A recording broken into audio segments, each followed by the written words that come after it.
Hello po, kamusta po kayo? Ako po si Fen sa aming Bakuran Vlogs. Ang video po natin ngayon ay tungkol ulit sa mga orchids. Meron po kasi na nag-comment doon sa isa sa mga video ko na tinatanong po niya kung paano ako maglipat ng mga orchids. Kaya po ngayon ipakikita ko po sa inyo. Pero bago po tayo magsimula, sa mga bago pa lang po dito sa aking channel, paki-like, comment, and subscribe po. At huwag niyo pong kakalimutan na i-click ang notification bell para po ma-notify po kayo kapag meron po tayong bagong upload. Bago po ako mag-start na mag-lipat ng aking mga orchids, gusto ko lang pong pasalamatan si Miss Rosebud Savona dito sa suot kong t-shirt. Yan. Bigay po to ni Miss Rosebud Savona noong February 21 po. Kita-kita po kami kasama yung ibang mga vlogger, sila Hermes Sonaho, Lifaholic Sheila, Mama Dat Donna TV, si Ate Adelina Losegro, at saka nga po si Miss Rosebud Savona. Tapos nandun din po si Yesterday Ortega at saka po si Rosemary Bayona. Yun po, nagkita-kita kami doon sa isa sa mga private pool doon sa Marilao. Yan, pero sandali lang po ako doon at may dinala lang ako kasi nga po may nilalakad din kami ni Sir Perno, kaya hindi naman ako nagtagal, pero napakasaya po. Kaya maraming salamat po sa kay Miss Rosebud Savona sa napakagandang memories at saka sa lahat ng mga vlogger na nandoon. Maraming salamat po. Nandun din po pala si Miss Inday Lang. Yan, kaya subscribe na po kayo sa mga channel nila. Ito po yung una kong ipakikita sa inyo na iriripat ko. Hindi ko po matandaan kung ano yung kulay ng bulaklak nito. Kasi minsan, naglilipat-lipat ako kasi ng mga orchids ko, inililipat ko minsan dito sa gilid ng kubo. Kaya hindi ko natatandaan kung ano yung kulay ng mga bulaklak nila. Ito po yung pinaka potting mix nito ay bunot ng niyog. Kaya tingnan nyo.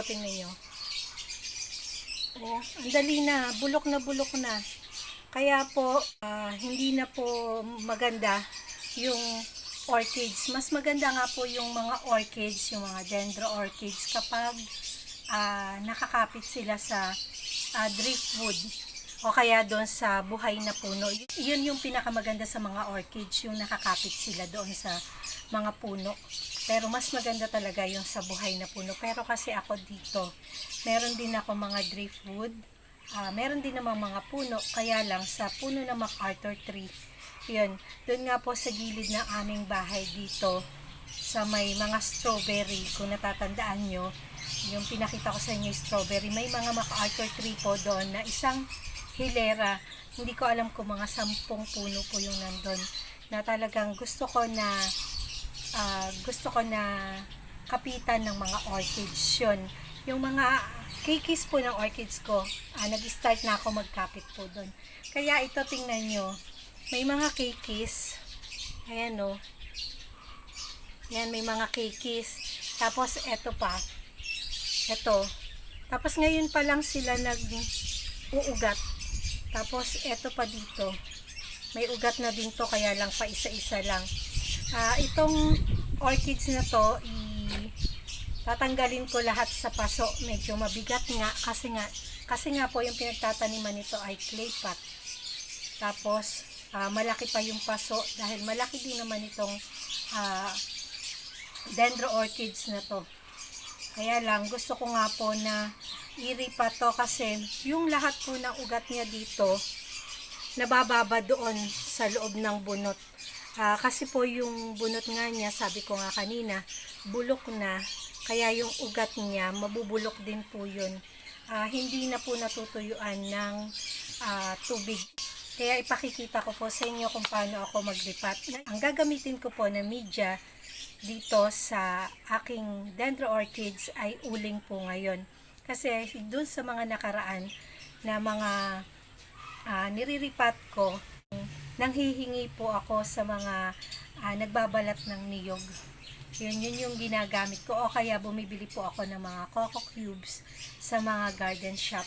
At yun yung ginagamit ko, pinapalitan ko yung mga bunot na nandito sa paso. Kaya po ngayon, ang gusto ko na ilagay dito ay uling. Kasi mas maganda yung hindi sila nabababara ng tubig. Yung ugat kasi nila madaling mabulok kapag laging basa yung kanilang media. Ito po yung una ko na nairipat kanina, itong dalawang paso na to. Yan, nakita nyo, uling to. Yan, kailangan po, kamukha nito na hindi siya nagagalaw kapag humahangin. Para yung ugat na lalabas sa kanila ay maging stable. Ayan, ito pong dalawang paso na to, ito po ay isang variety. Hindi sinasadya kanina na nabiyak. Kaya yun, naging dalawang paso po tong dendro orchids na to. Hindi ko na rin matandaan kung ano yung kulay nito. Parang yellow na may violet doon sa may petals niya. Tapos ito po yung tinanggal ko kanina na, tingnan nyo, ginupit-gupit ko na po to at ilalagay ko po doon sa tataniman ko na gulay. Talagang naging lupa na po itong mga bunot ng niyog na to. Tingnan nyo. Nagiging lupa na po. Nagiging coco peat na. Kaya ihahalo ko na lang. Tingnan nyo. Pag piniga ko na ganyan, may tubig.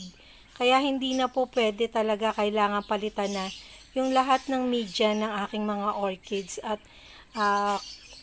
kung hindi uling, bunot, kasi kokonti lang naman yung uling ko. Ito nga po yung uling na gagamitin ko. Kokonti po yung uling ko dito. Titingnan ko dito sa tindahan kung meron akong mabibili na uling. After ko po na linisin to, tanggalin yung bunot, gagawin kong ganito para ihalo doon sa tataniman ko ng gulay. Ayan, mag-start na po tayo ng paglilipat nito aking orchids. Ayan, lumipat na naman po ako ng pwesto kasi umiinit na doon sa may ilalim ng mangga. Kung ano na po ako nakatatlong lipat dahil sa yung araw umiinit. Ayan, madali na siyang tanggalin. Ayan, tingnan nyo. Tingnan nyo yung bunot ng niyog, nagiging lupa na. Kaya po, sabi ko nga kanina, kailangan ko na po na iripat na po lahat yung mga dendro orchids ko. Iripat ko na sila. Ayan, tingnan nyo. Yan, ganyan na siya. Nagiging coco peat na. Ayan, mapapakinabangan pa naman. Dito ko na lang din po ilalagay ito.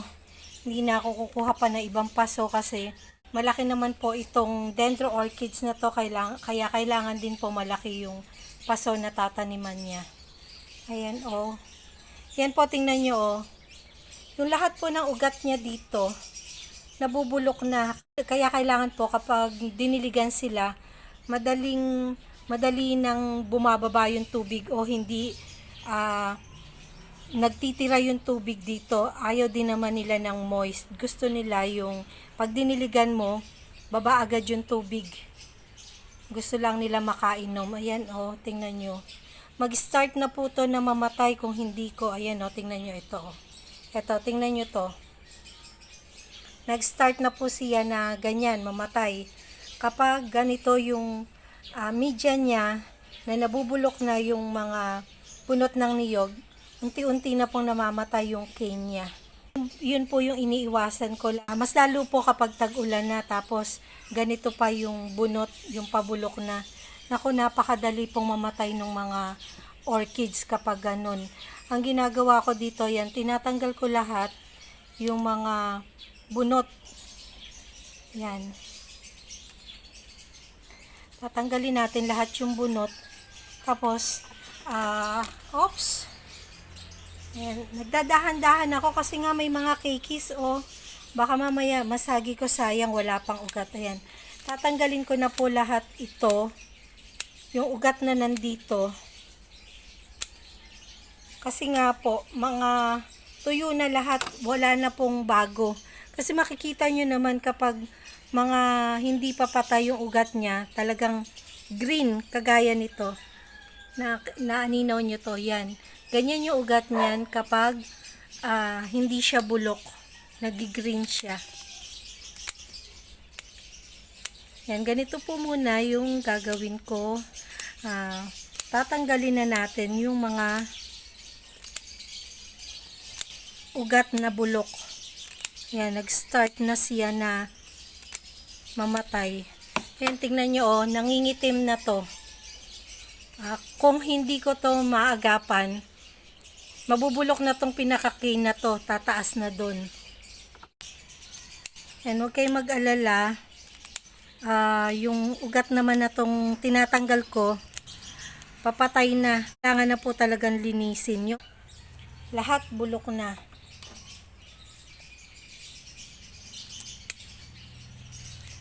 Yung ibang kinapit ko dito, ginanito ko rin, tinanggalan ko rin ng ugat. Ngayon, nakita ko may mga bagong ugat na. Bala ko sana tanggalin to kaya lang hayaan ko na lang na magkaroon ng kikis kasi nasabi ko na nga po sa inyo dati na kapag yung cane, yan yung cane na ganito, wala ng dahon, huwag kayong mag-alala kasi yung cane na ganyan, lalabasan pa rin yan ng spike o kaya ng kikis. Kagaya po nito, oh. Yan, nilabasan dito sa may pinaka-node niya. Doon po nilalabasan ng kikis yung cane. Yan, doon sa pinaka-nodes. Pinaka-nodes po nitong orchids. Yan. 3 yan. 4 pala yung kikis nito. At saka nga po pala, kung yung cane nyo ay parang may nagbabalat na ganito, pwede nyo pong linisin yan para, ayan o, ganyan. Para hindi po siya mabulok. Kasi kapag diniligan po yan, at meron pa po nito, nabababad po yung pinaka-cane na mamatay. Kahit nga po tag-ulan, yung mga dendro orchids ko dito na nakakapit sa dripwood, talaga pong namatay yung ibang cane. Talagang matakaw po sa tubig yung orchids, kaya lang hindi naman po pwede na nakababad sila sa tubig o kaya lagi silang basa. Kapag tag-ulan, ayun, basang-basa talaga sila. Pero kapag tag-init, 3 times a day ko po ito dinidiligan. Tsaka po yung pandilig ko dito nga po pala, yung tubig na ginagamit ko po dito ay galing sa poso na nanggagaling sa ilalim ng lupa. Yun po yung pandilig ko sa mga halaman ko, hindi po yung galing sa nawasa. Tapos kapag yung mga Phalaenopsis orchids ko po doon sa taas, ang ginagamit ko po doon na pandilig ay rainwater o kaya po ito ring yung galing sa poso. Nakita nyo, ang daming spike dito. Oh. Yan, yung nakikita nyo na to, mga spike yan. Ang dami nang nilabas na bulaklak nitong orchids na to. Kaya kailangan ko na ingatan. Kasi sipag siyang magbigay ng bulaklak. Ito pa po yung gagawin ko dito sa orchids na to. Komo nga po kapag ito ay binaon ko dito, itong kikis na to masasayang. Dahil tatama dito sa pinaka paso sa gilid, mamamatay. Kaya po ang gagawin ko, bibiyakin ko ngayon to. Ito po ay yung isang paraan ng pagpropagate ng mga dendrobium orchids. Yung pagbibiyak, bibiyakin ko po dito para maging dalawa siya. Yan, kasi masasayang eh. Madali lang naman biyakin, minsan po cutter yung ginagamit ng iba. Ako po, tingnan mo, oh. Tingnan nyo po to. Yan.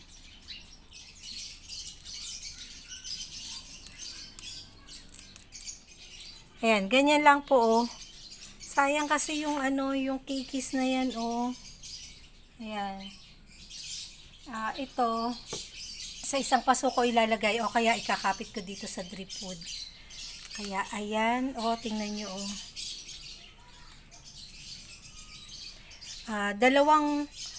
dalawang variety na po ng orchids yung napagdalawa ko. Yun po yung isang paraan ng pagpapropagate ng orchids. Ito nga po pwede pa dito, kaya lang wag na muna. Hayaan ko na muna na ganito to. Kaya ayan, sa isang variety nagkaroon na ako ng dalawang puno. Kasi bumibili po ako ng mga dendrobium orchids o anlin man sa orchids ko. Isang variety lang po yung binibili ko kasi nga po, syempre, magtitipid tayo sa pambili ng orchids. Kaya kailangan magparami tayo sa pamamagitan ng pagpapropagate. Ayan, ito po yung uling. Lalagay ko muna yung malalaki sa ilalim. Yan, no. Ito pong uling na to, binabad ko na po to, hinugasan ko. Kailangan nyo ring hugasan. Yung uling po kasi, kapag diniligan mo yung dendrobium orchids, hindi na po nananatili yung tubig. Meron mang tubig, meron mang nananatili na konting tubig na nasisipsip nitong uling. Hindi ganon nakamukha ng sabunot. Sabunot kasi matagal ding matuyo yun. Kaya madali ring mabulok yung mga ugat ng mga dendrobium orchids. Ang charcoal po, yung uling ay maganda po sa mga orchids dahil ina-absorb po ng uling yung mga toxic na dapat sa orchids na pupunta, ina-absorb po yun ng uling. Kaya po magandang gamitin yung uling. Yung bunot, nag-hold po siya ng water. Hindi mo na kailangan po na araw-araw na diligan. Hindi kagaya ng kapag uling yung potting mix mo, kailangan araw-araw po na dinidiligan yung mga orchids. Pero sa akin po, mas gusto ko na po na araw-araw kong diligan yung mga orchids ko kaysa naman po sa mabulok yung mga ugat niya. Kaya mas gusto ko po yung charcoal. Pero titingnan pa natin kung maganda yung kalalabasan nito kasi doon sa Hagunoy, kung nanonood kayo ng aking mga video, meron akong video doon sa Hagunoy, walang fertilizer, nakakapit lang po doon sa drip wood. 31 years na siya na nandun. Hindi naman po nilalagyan ng fertilizer, kundi araw lang po, doon lang sa araw siya kumukuha talaga ng nutrients at saka doon sa drip wood. Kaso ang drip wood, matanda na rin yung drip wood na nandun. Pero hanggang ngayon buhay pa rin at hanggang ngayon maya't maya nagbibigay siya ng bulaklak at nagkakaroon din ng maraming keikis. Meron na nga po akong variety nun dito, yung nandun malapit sa grotto. Yun yung variety ng orchids ko na nandun sa amin sa Hagunoy. Ayan, ganito lang po. Ibaon nyo na lang yung lahat ng ugat. Yan, kagaya nito. Nakabaon siya. Huwag lang yung mga kikis ang ibaon na nandito. Kagaya nito. Huwag lang ito ibaon muna. At hayaan na muna na makalaya yung ugat na lalabas sa kanya. Sa drip wood nga po, kaya naisipan ko na palitan yung lahat ng yung potting mix nitong aking mga orchids. Sa drip wood nga po, talagang yung mga orchids ko dito, tama, nagbibigay po ako ng fertilizer sa kanya, pero napakadalang pong magbigay ng fertilizer sa aking mga orchids. Pero nakita nyo naman talagang yung bulaklak niya, yung mga spike, yung mga keikis. Ayan, ito. Simula nung bilin ko to, once ko pa lang to na lalagyan ng fertilizer. Ayan, update ko po kayo dito sa aking niripat na dendrobium orchids. Ito po, pakita ko lang po sa inyo ng malapitan yung ginawa ko na pagriripat. Ayan po yung uling, Sabi ko nga po kanina, kung uling yung gagamitin nyo, madali lang siyang matuyo. Kaya araw-araw yung didiligan. Hindi kagaya ng bunot ng nyog, nag-hold siya ng water. Ito naman, nag-absorb naman to ng mga toxic. Kaya, ito na lang yung gagamitin ko. Pwede naman na every other day, kung talagang busy kayo, diligan tong mga orchids. Kung ito yung potting mix na gagamitin nyo, itong mga charcoal o yung uling. Kasi ako madalas kapag, madalas kaming naalis ni Sir Bernie, minsan, 2 araw hindi ko nadidiligan tong mga dendrobium orchids ko, pero nakita nyo naman, magaganda pa rin naman, diba? At ito, ilalagay ko na lang to sa isa pang paso. Kumalaman ko sa malaking paso. Pero hindi ko napakikita sa inyo yung pagre-repot ko niyan. Ito na lang yung na-share ko sa inyo. Kanina po nandun tayo sa ilalim ng puno ng mangga. Ngayon po nandito tayo sa ilalim ng puno ng mulberry. Ayan, pinakita ko na sa inyo ng malapitan yung potting mix, yung pagkaka-repot ko nitong aking dendrobium orchids. Ayan, kanina may isang nakaganon. Ito ngayon. Hindi ko napakikita sa inyo yung pag-repot ko nito, masyadong hahaba yung video ko. At least napakita ko na sa inyo kung paano ako nag-repot gamit ang uling. Sa susunod siguro ang pakikita ko sa inyo, magre-repot ako ng dendrobium orchids gamit naman po yung bunot ng niyog. Sa susunod po, ipakikita ko rin sa inyo yung pagre-repot ko po ng Phalaenopsis orchids. Magkaiba po ng media o potting mix yung Phalaenopsis orchids at saka po itong mga dendrobium orchids. Yun naman po mga Vanda orchids, kahit po nakahang lang sila, wala naman po yun na potting mix o hindi po nilalagyan ng mga charcoal o kaya ng mga bunot ng niyog. Hanggang dito na lamang po ang aking video at sana po ay may natutuhan po kayo sa mga na-share ko sa inyo. Maraming salamat po sa walang sawa niyong pagsuporta at walang sawang panonood niyo sa aking mga video. Keep safe everyone.